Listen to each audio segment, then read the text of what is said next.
कल्पना कीजिए, सुबह का वो धुंधलका सा समय, हवा में पवित्र संगीत घुल रहा हो और एक ऐसी शांति जो मतलब सीधे रूह तक उतर जाए। हाँ। स्रोत बताते हैं कि अमृतसर के श्री दरबार साहिब में अमृत वेला के समय कुछ ऐसा ही महसूस होता है। बिल्कुल।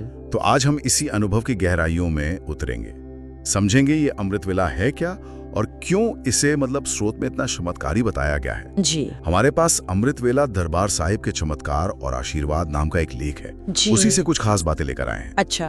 तो सबसे पहले शुरू करते हैं, ये अमृत वेला आखिर है क्या चीज? देखिए, अमृत वेला जिसे ब्रह्म मुहूर्त भी कहते हैं, वो सुबह तड़के का समय है, करीब 3 बजे से 6 बजे के बीच का। 3 से 6 सुबह। हाँ, और गुरु ग्रंथ साहिब में इसका जिक्र है, इसे खास बताया गया है।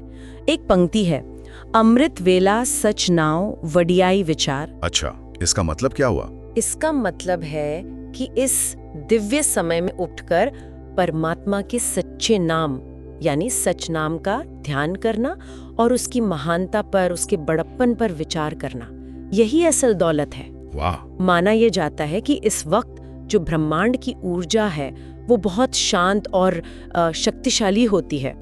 आत्मा का परमात्मा से जुड़ाव आसान हो जाता है। ऐसा मानते हैं। और स्रोत बताते हैं कि दरबार साहिब में इस वक्त माहौल एकदम मतलब बिल्कुल बदल जाता है। हाँ बिल्कुल। सुबह की प्रार्थनाएं जैसे आसा दीवार, जपजी साहिब, इनका कीर्तन गूंजता है। जी। ऐसा लगता है जैसे हवा में ही दिव्यता घुल गई हो, शांति इतनी गहरी के पता नहीं जैसे समय थम सा गया हो। सही कहा। और ये सिर्फ इमारत की खूबसूरती नहीं है ना, इस जगह की अपनी एक कह सकते हैं ऐतिहासिक और आध्यात्मिक ऊर्जा है। हाँ, वो महसूस होती है क्या? स्रोत तो यही कहते हैं। उनके अनुसार यहाँ बाबा दीप सिंह जी, गुरु अर्जुन देव जी, इन जैसे महान शहीदों की कुर्बानियों की गूंज है। तो ये महज एक धार्मिक स्थल नहीं है, ये एक शक्तिशाली ऊर्जा केंद्र जैसा है। हाँ बिल्कुल, एक तपोस्थली जैसा। और ये ऊर्जा सिर्फ रूहानी नहीं है, ये ध्यान देने वाली बात है, ये सामाजिक बराबरी की भी है। अच्छा, वो कैसे? वो लंगर में साफ दिखती है, जहाँ कोई अमीर गरीब का भेद नहीं, सब एक साथ एक पंक्ति में बैठकर प्रसाद ग्रहण करते हैं। हाँ, ये बराबरी वाला पहलू तो वाकई मतलब सोचने लायक है। स्रोत इसे भी अपने आप में एक चमत्कार मानते हैं। जी हाँ, स्रोत इसे अपने आप में एक चमत्कार मानते हैं। और फिर वो अनुभव आते हैं जिनका जिक्र लोग करते हैं। हाँ, वही बात दिलचस्प हो जाती है, जैसे मानसिक शांति मिलना। हाँ। सालों पुराने डिप्रेशन या चिंता का कम हो जाना। ये क्या सिर्फ आस्था का एक मनोवैज्ञानिक असर है या स्रोत कुछ और भी कारण मानते हैं? देखिए, स्रोत इसे एक मिले जुले प्रभाव की तरह देखते हैं। सच्ची आस्था और अरदास मतलब प्रार्थना, वो तो है ही जरूर, लेकिन साथ में उस खास समय की जो ऊर्जा है, पवित्र गुरबाणी की वो ध्वनियां और हजारों लोगों की वो सामूहिक श्रद्धा, हाँ, वो कलेक्टिव एनर्जी जिसे कहते हैं। बिल्कुल, उसका मिला जुला असर होता है। कई लोगों ने तो ये भी बताया कि गंभीर या लंबी बीमारियों में भी सिर्फ सच्चे मन से अरदास करने पर उन्हें अद्भुत राहत मिली। वाह, ये तो कमाल है। और कुछ अनुभव तो और भी गहरे बताए गए हैं स्रोत में, जैसे कोई रूहानी कंपन महसूस होना। हाँ। या रोशनी की आकृतियां दिखना, या अचानक जैसे जीवन का मकसद साफ हो गया हो। स्रोत इस पर और क्या कहता है? क्या ये आम अनुभव है? आम तो शायद नहीं कह सकते, लेकिन स्रोत में ऐसे कई जिक्र हैं। ये बहुत ही गहरे व्यक्तिगत अनुभव हैं। हो सकता है हर किसी को ना हो। हाँ, ये तो व्यक्तिगत ही होंगे, पर जिन्हें होते हैं उनके लिए ये जीवन बदलने वाले साबित होते हैं। यहाँ तक कि जो पवित्र सरोवर है, हाँ, सरोवर का जल, उसके जल को भी अमृत वेले ग्रहण करने पर मानसिक और शारीरिक रोगों में लाभकारी बताया गया है। अच्छा। और एक और बात है, इस समय किए गए नाम सिमरन से, मतलब ईश्वर के नाम का ध्यान या जाप करने से कर्मों के हल्के होने की बात भी कही गई है। तो स्रोत का जो मुख्य सार लगता है वो ये है कि अमृत वेला में दरबार साहिब एक ऐसा अनूठा संगम बनता है।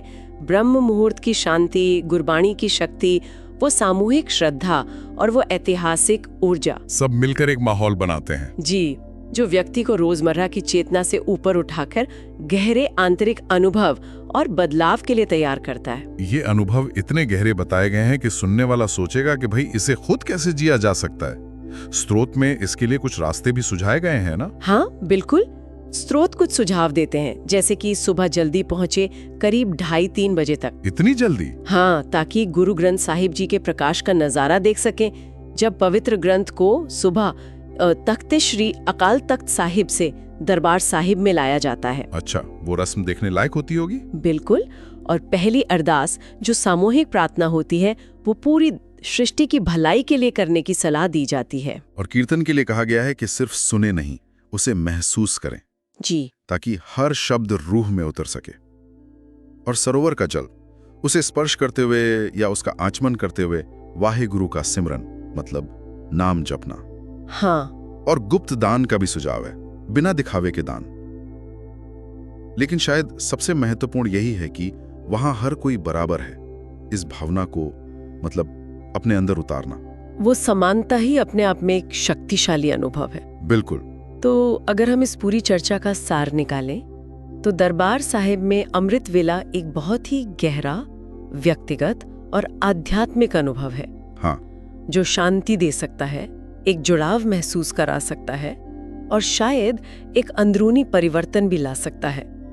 जैसा कि स्रोत में लिखा है, लोग वहां से सिर्फ प्रसाद या पानी नहीं लाते, नहीं, बल्कि एक नई ऊर्जा, एक नया विश्वास और परमात्मा से गहरा नाता लेकर लौटते हैं। और जो बात यहाँ सोचने पर मजबूर करती है वो ये है कि कैसे एक भौतिक स्थान, एक विशिष्ट समय और हजारों लोगों की सामूहिक आस्था मिलकर व्यक्ति के आंतरिक और बाहरी जीवन पर इतना गहरा प्रभाव डाल सकते हैं। सही बात है। ये सिर्फ चमत्कारों की कहानियों से बढ़कर है। ये उस साझा चेतना और ऊर्जा की शक्ति है जो आत्मिक, मानसिक और सामुदायिक रूप से संपन्न बनाती है। तो श्रोताओं के लिए हम एक विचार छोड़ जाते हैं।